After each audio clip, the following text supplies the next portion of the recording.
some of the single malts that we make. I mentioned a couple of the smokier ones. Today we're actually going to start you guys off by tasting a slightly gentler, more mellow style. And we're actually going to start off with Singleton of Glenord. We're going to start with a 12-year-old. Now this one's really close to my heart. I actually live in Inverness, in the Highlands of Scotland. So Singleton of Glenord Distillery is about 15 kilometres from my house. So it's one I probably find myself visiting the most often. And it's a really beautiful distillery. They actually have their own maltings on site, they prepare the barley, they do a lot of the work on site before they even start distilling. And when they create this whiskey, Singleton of Glenord is for me a great place to begin with single malts. It's very approachable, it's mellow, it's smooth, it's rounded, beautifully balanced. For me it's a great, great single malt, and one that if you're in Scotland, do make a point of visiting. Now this is a great example, I think, of a Highland style of Scotch whisky. Some of you may know in Scotland we do have different Scotch producing regions. We have the Highlands in the north where I'm from. We have Speyside, so further east, which tends traditionally to produce a richer, more elegant, complex style of Scotch. You have the lowlands to the south, where they make traditionally a more delicate, sweeter style. To the south of that we have England. We don't talk about them, okay? Over on the west coast, we have Islay, which I mentioned already. Creates a beautiful, smoky, powerful style of Scotch whisky. And these are the traditional styles, but I would say those regional lines are becoming a little blurred. Some people in Islay are making unsmoked whisky. Some people in Speyside are making smoked. So we still recognise them as legal regions, but they're not as defining in terms of taste and flavour as they maybe once were. So do bear that in mind. If someone describes something as an Islay style, that's not as relevant now as it used to be. But you can still say a traditional Highland style. This for me is a great example of a traditional Highland style. Mellow, accessible, smooth, balanced. When we're maturing this Scotch whisky, we use a combination of casks to mature it. It's all from one distillery, it's a single malt, but we do use a combination of cask types. And in the industry, we tend to use predominantly ex-American oak, casks that would have probably held bourbon or Tennessee whiskey. And when we mature in those cask types, we get a lot of that vanilla, almond sweetness that you would expect from that type of wood. We also use ex-European oak, Spanish red oak, Burgess Robar. And this is a wood that gives a more rich, tannic, spicy, fruity flavour. So you can choose to mature in one of those types or the other. Or in the case of this whisky, we actually chose to mature in both types and bring them together. So this is a single malt, but there's actually lovely layers of craftsmanship and blending talent going into creating this single malt Scotch whisky. I think most of you have one in front of you now, so if you want to pick it up, so this is number 3 on your little sheet. Yeah, we're not going to start with the blends, we're going to start with single malts. So if you want to pick up number 3, this is Singleton of Glenord 12-year-old. Just by looking at the colour, you can actually make some assumptions about it. You can assume that this has got some of that European red oak influence. When you smell it, that's certainly going to come through. You get that richness, you get a little bit of fruity notes going on there, but there's also a sweetness, there's a toffee caramel sweetness. If you're very, very thorough, you can just pick up on a little wisp of smoke in the background. It's so subtle, you can barely detect it.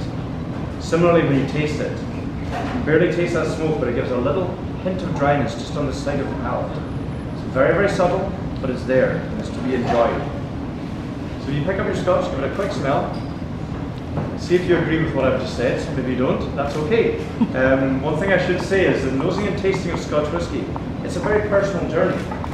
Everyone's life experiences are unique to them. That's the beauty of being a human being, okay?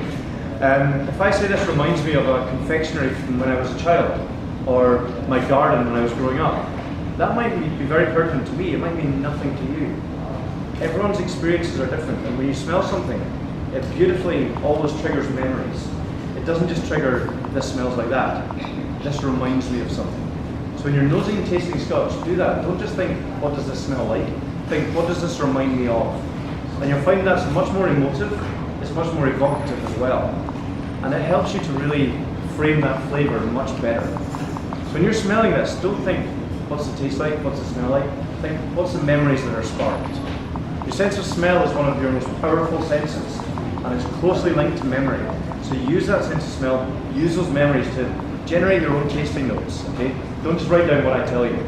Think about what is sparking in your memories, and record that as the tasting notes. Give it a taste now. I think you've all had a little smell. Give it a taste. Cheers.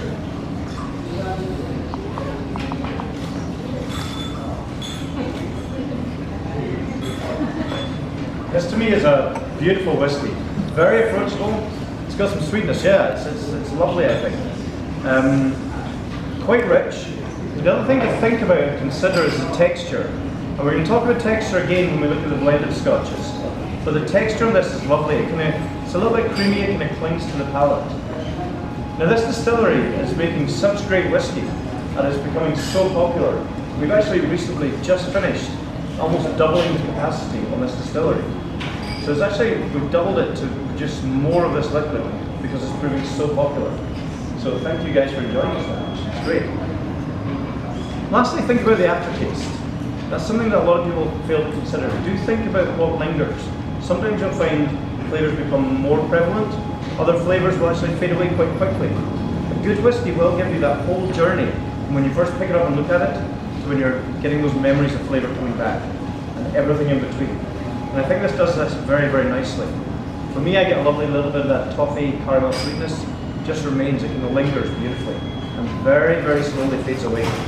I think it's quite an enjoyable experience actually, tasting this one.